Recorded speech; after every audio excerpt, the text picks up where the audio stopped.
시편에 대한 단상, 고대의 노래가 오늘 우리에게 말하는 것 사랑하는 형제자매 여러분, 하나님의 평강이 여러분의 삶에 가득하기를 기도합니다. 오늘 우리가 함께 나눌 이야기는 성경의 심장이라 불리는 시편에 관한 깊은 묵상입니다. 이 여정을 시작하기에 앞서 하나님의 말씀이 더 널리 퍼져나갈 수 있도록 잠시 시간을 내어 구독과 좋아요를 눌러주시면 감사하겠습니다. 여러분의 작은 손길 하나하나가 이 채널을 통해 더 많은 영혼에게 위로와 지혜를 전하는 귀한 도구가 됩니다. 이 선한 사역에 동참하시는 모든 분들께 주님의 크신 은총이 함께 하시기를 축복합니다. 자, 이제 C.S. 루이스라는 위대한 기독교 사상가의 눈을 통해 시편의 세계로 함께 들어가 보겠습니다. 제가 시편을 읽을 때 받는 가장 지배적인 인상은 바로 고대성입니다. 마치 시간의 깊은 구덩이를 들여다보는 것 같습니다. 하지만 신기하게도 그 깊은 곳에 사는 인물들을 눈앞으로 생생하게 끌어당기는 렌즈를 통해 보는 듯합니다. 그 순간적인 근접성 속에서 그들은 거의 충격적일 정도로 이질적인 존재로 다가옵니다. 그들은 자기 연민에 뒹굴고 흐느끼고 저주하며 환희에 차 소리치는 억제되지 않은 감정의 피조물들입니다. 조잡한 무기를 부딪히거나 기이한 악기 소리에 맞춰 춤을 추는 모습이 눈앞에 그려집니다. 하지만 이와 나란히 제 마음 속에는 전혀 다른 이미지가 존재합니다. 바로 오늘날의 교회 모습입니다. 잘 다려진 흰 성의를 입은 성가대, 비누 향이 날 것 같은 소년들의 얼굴, 푹신한 무릎 방석과 오르간 소리, 그리고 기도서. 아마도 열린 문을 통해 햇빛과 함께 들어오는 각각은 묘지 잔디의 냄새 같은 것들이죠. 때로는 고대의 원시적인 인상이, 때로는 현대교회의 고요한 인상이 옅어지기도 하지만 어느 하나도 완전히 사라지지는 않습니다. 이 아이러니는 모든 개인적인 감정으로부터 아름답게 벗어난 맑고 높은 소년의 목소리로 고대 전사들이 적들을 향해 스스로를 광기로 몰아넣었던 그 저주의 말들을 노래할 때 절정에 달합니다. 그는 사랑의 하나님을 섬기며 그 노래를 부르지만 정작 그의 마음속에는 하나님도 고대의 전쟁도 아닌 그저 오늘 저녁에 볼만하나 간식거리만이 가득할지도 모릅니다. 이러한 이중적 혹은 삼중적인 시선, 저는 이것이야말로 시편을 읽는 즐거움의 일부이며 나아가 우리에게 주는 영적 유익의 일부가 아닐까 생각하기 시작했습니다. 우리가 지금 가지고 있는 시편이 실제로 얼마나 오래되었는지는 학자들의 영역입니다. 어떤 이들은 기원전 10세기 다윗 왕의 시대까지 거슬러 올라가는 시편도 있다고 말합니다. 하지만 대부분은 바빌론 유배 이후 페르시아의 고레스 왕에 의해 히브리인들이 고향으로 돌아온 기원전 6세기경에 편집되었다고 합니다. 하지만 이것이 그리 중요하지 않을 수도 있습니다. 그 시대의 시가 양식은 오늘날 우리처럼 개인의 차이를 표현하거나 새로움을 추구하지 않았기 때문입니다. 그들은 전통을 매우 중시했습니다. 수세기를 건너뛰어 신약 성경에서 성모 마리아가 부른 마니피카를 읽어보면 이를 알 수 있습니다. 그녀가 전하는 메시지는 시편 기자들의 것보다 훨씬 더 중대하고 새로운 것이지만 그 형식과 스타일, 언약에 대한 기쁨, 가난한 자들의 편에 서시는 하나님에 대한 찬양은 명백히 시편의 전통을 따르고 있습니다.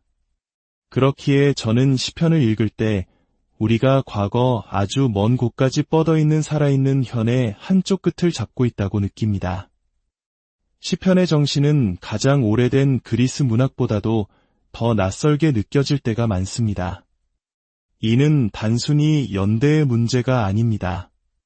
우리 대부분에게, 어쩌면 우리 모두에게 그리스와 로마에서 유래한 문명은 고대 이스라엘로부터 물려받은 것보다 더 가깝고 편안하게 느껴집니다.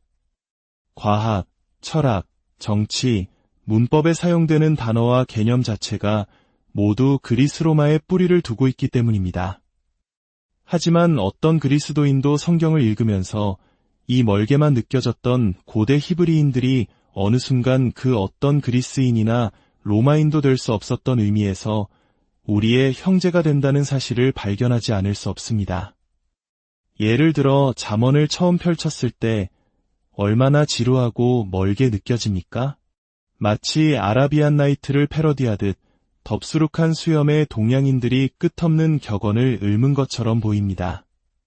플라톤이나 아리스토텔레스와 비교하면 지루하기 짝이 없죠.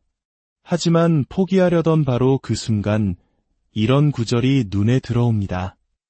내 원수가 줄이거든 음식을 먹이고 목말라 하거든 물을 마시게 하라. 잠언 25장 21절 말씀입니다. 우리는 눈을 비비게 됩니다. 그들이 벌써 이런 말을 하고 있었다니.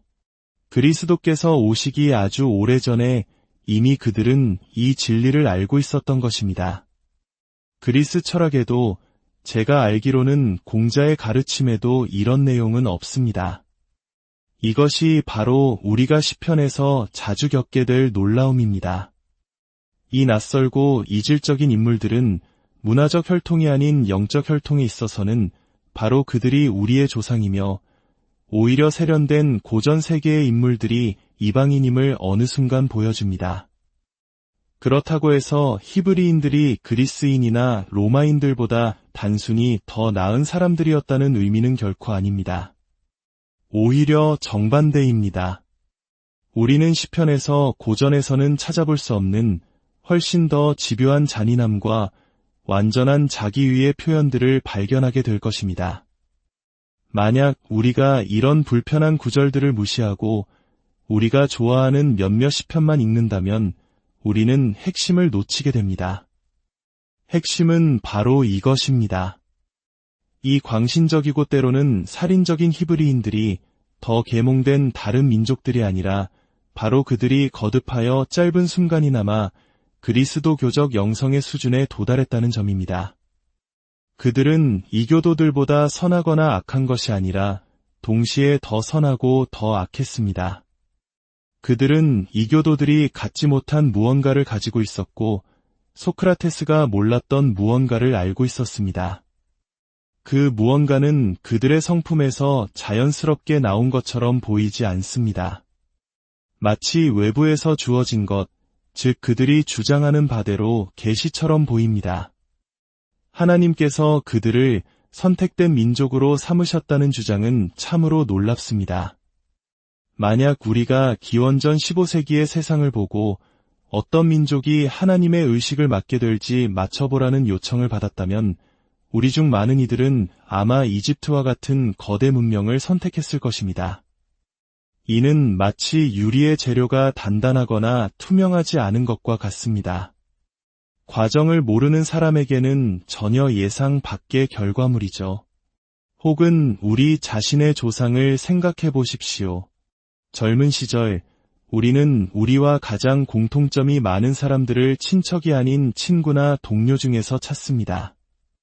내가 이런 부모님 밑에서 태어났다는 사실이 처음에는 어색하고 믿기지 않을 때도 있습니다. 우리를 만든 재료가 반드시 우리 자신과 같지는 않습니다. 하나님께서 인류를 구원할 통로로 그들을 선택하셨을 때 우리로서는 알지 못하는 어떤 이유가 있었을 것입니다. 이러한 관점에서 볼 때 시편 109편은 시작하기에 더없이 좋은 시입니다. 이 시는 모든 그리스도인이 즉시 자신의 것으로 삼을 수 있는 구절로 끝납니다. 그는 궁핍한 자의 오른쪽에 서사 그를 정죄하려는 자들에게서 그의 영혼을 구원하실 것임이니라. 이는 시편의 가장 특징적인 음색 중 하나이며 우리가 시편을 사랑하는 이유 중 하나입니다. 성모 마리아의 찬가인 마니피캇의 정신을 예견합니다. 이교 문학에서는 거의 찾아볼 수 없는 내용입니다. 그리스의 신들은 교만한 자를 낮추는 데는 매우 적극적이었지만 겸손한 자를 높이는 데는 거의 관심이 없었습니다. 하지만 이 마지막 구절 바로 앞의 내용을 살펴보는 순간 우리는 시편 기자가 우리와 무한한 거리에 있음을 깨닫게 됩니다. 시편 109편은 이제껏 쓰인 것 중 가장 거리낌 없는 증오의 시입니다. 시인은 하나님께서 자신의 원수에게 실행해 주시기를 바라는 상세한 프로그램을 가지고 있습니다. 원수는 사악한 재판관 아래 놓이고 그의 옆에는 늘 고발자가 서 있어야 합니다. 그의 기도는 죄가 되고 그의 날은 짧아져야 합니다. 그의 아내와 자녀들은 끊임없는 불행 속에서 살아야 합니다. 우리의 피를 차갑게 만드는 것은 이 억제되지 않은 복수심보다도 저자의 흔들림 없는 양심입니다.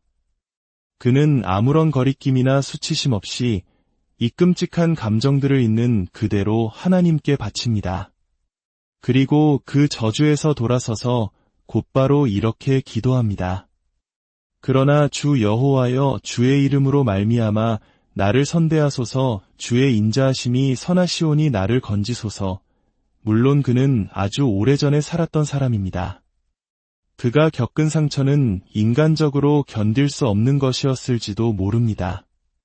하지만 우리는 이런 내용을 읽음으로써 어떤 유익을 얻을 수 있을까요? 한 가지 확실한 유익이 있습니다. 우리는 여기서 억압과 불의가 진실로 만들어내는 감정들의 솔직한 표현을 봅니다. 이 시편은 사람을 부당하게 대하면 이렇게 된다는 것을 보여주는 초상화와 같습니다. 현대인이라면, 특히 그리스도인이라면 그 감정들을 더 세련되게 포장하고 정의나 사회의 선을 위한다는 명분으로 위장할 것입니다. 하지만 하나님 앞에서는 그 위장이 아무 소용이 없습니다. 우리가 동료에게 잘못을 저질렀을 때마다 우리는 그가 시편 109편을 쓴 사람처럼 되도록 유혹한 것입니다. 우리는 우리의 잘못을 회개했을지 모르지만 그가 그의 증오를 회개했는지는 알지 못합니다. 우리가 저지른 일의 결과를 똑바로 바라보는 것이 좋습니다. 우리는 우리보다 약한 자들에게 얼마나 많은 상처를 주었을까요? 군대의 장교, 병원의 수간호사, 학교의 선도부원, 혹은 어떤 종류의 상사든 권력을 가진 이들은 자신도 모르게 오만함에 빠지기 쉽습니다. 우리는 우리 위의 사람들이 우리에게 용서가 필요했던 순간들을 기억합니다. 그렇다면 우리 아래에 있는 사람들도 우리의 용서가 필요하다는 것을 확신해야 합니다. 그들의 마음속에 우리를 향한 쓰라린 분노가 타고 있을지도 모릅니다. 하나님께서 그런 악한 기도를 들어주신다는 뜻은 아닙니다. 원망은 죄입니다. 하지만 어리석음은 하나님께서 그들의 죄악을 보실 때 그것을 촉발시킨 우리의 죄악과 분리해서 보실 것이라고 생각하는 데 있습니다. 그들이 증오로 죄를 짓는다면 그것은 우리가 그들을 유혹했기 때문입니다. 이러한 관점에서 성모 마리아의 마니피캇은 실로 두려운 노래가 됩니다.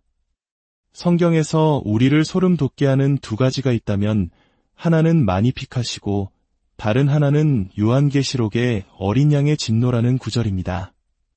순결한 동정녀에게 온유함이 없다면, 목이 잘리는 무력한 어린 양이 무해함의 상징이 아니라면 우리는 어디로 피해야 할까요? 마리아의 노래에는 저주나 증오, 자기의가 없습니다. 대신 담담한 선언이 있을 뿐입니다. 그는 교만한 자들을 흩으셨고 권세 있는 자를 그 위에서 내리치셨으며 부한 자를 빈손으로 보내셨도다. 한 소녀의 맑은 목소리가 그녀 조상들의 죄악된 기도가 완전히 묵살되지는 않았음을 차분하고도 무서운 기쁨 속에서 선포하고 있는 것입니다. 그렇다면 이제 고대 히브리인들이 그토록 갈망했던 심판의 개념을 살펴봅시다. 심판의 날은 그리스도인들에게 매우 익숙하고 두려운 개념입니다. 우리는 죽음의 시간과 심판의 날에 선하신 주여 우리를 구원하소서라고 기도합니다. 심판이라는 단어는 우리에게 즉시 형사 재판을 떠올리게 합니다.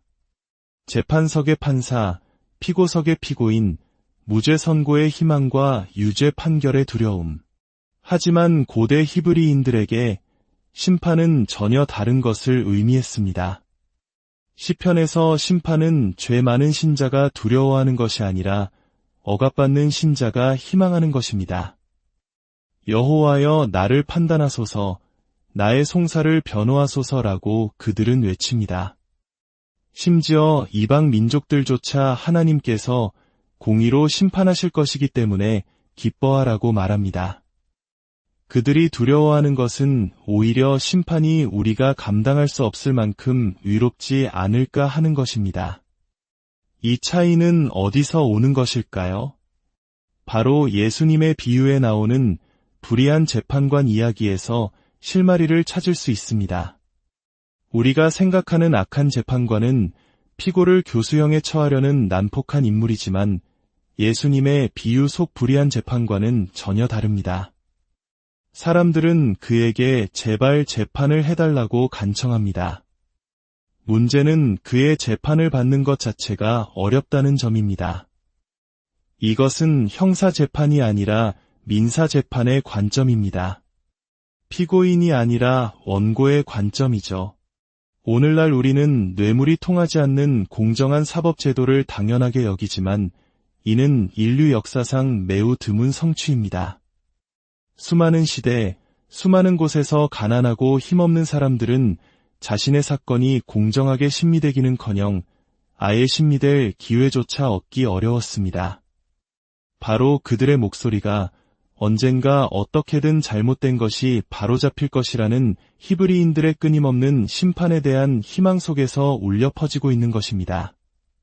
그들에게 심판은 곧 구원이요, 정의의 실현이었습니다. 압제자를 꺾고 약한 자의 억울함을 풀어주는 보호자, 그것이 바로 그들이 기다리던 심판자 하나님의 모습이었습니다. 시편 기자들은 대부분 자신이 전적으로 옳다고 믿었기에 심판을 갈망했습니다. 그들의 행실은 흠잡을 데 없으며 하나님의 조사를 기꺼이 받겠다고 말합니다. 이것이 유대인의 자기위에서 비롯된 것이라고 간단히 말할 수도 있겠지만 우리는 그들이 겪었던 육신의 어두운 밤이라 불리는 경험을 먼저 이해해야 합니다.